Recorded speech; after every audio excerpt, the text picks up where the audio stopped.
माझ्या प्रिय भक्तांनो, माझ्या बाळांनो, अपेक्षा आणि समाधान यात एकच अंतर आणि ते एवढंच की अपेक्षा माणसाला दुःखात ठेवता आणि समाधान माणसाला आयुष्यात आनंदी ठेवतं.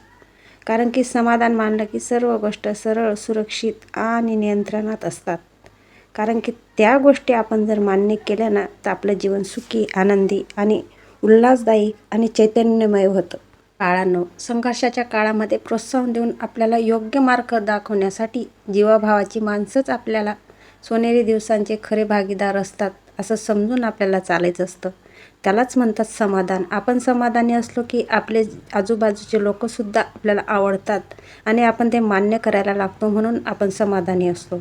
म्हणून कुठेही डगमगून जाऊ नका आणि तुम्ही समाधान शोधण्याच्या मार्गात राहा. कारण समाधान जिथे मिळते ना, तिथे आपल्याला आपल्या ज्या लालसा असतात, आपले जे लालचपणा असतो तो कमी होतो आणि आपल्याला समाधानाच्या ज्या गोष्टी असतात त्या आपल्या मनात यायला लागतात.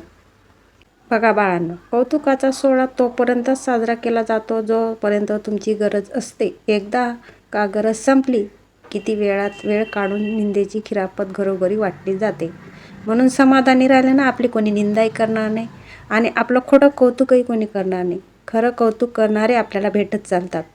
कारण की त्यांना माहिती हा माणूस समाधानी आहे, हा कुठलाही लोभ, याला माया नाही, कुठल्याही याच्या मनामध्ये कुठलाही अशी लालच नाही, म्हणून तो ओळखायला लागतो आणि तो सुद्धा आपलं वाईट विचार करतच नाही.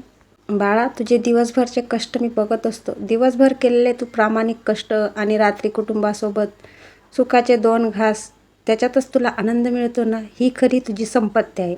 ज्यांच्याकडे हे सर्व आहे तोच खरा श्रीमंत आहे आणि तोच खरा समाधानी आहे. म्हणून वाईट विचारांचा स्वाहा कर आणि समाधानी राहा. मी तर तुला देतच राहील, मी बघत पण राहील.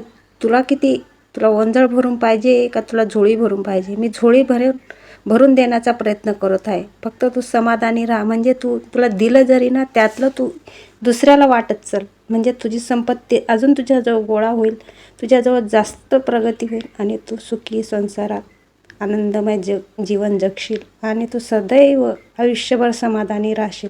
आणि हे जे तुझे कर्म आहेत ना, तेच तुला पुढे कामात येतील.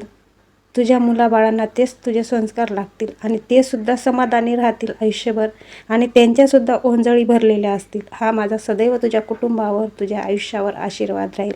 तुझ्या 7 पिढ्या बसून खातील अशी तू माझी सेवा करत आहे, म्हणून तू निर्धास्त सेवा करत राहा.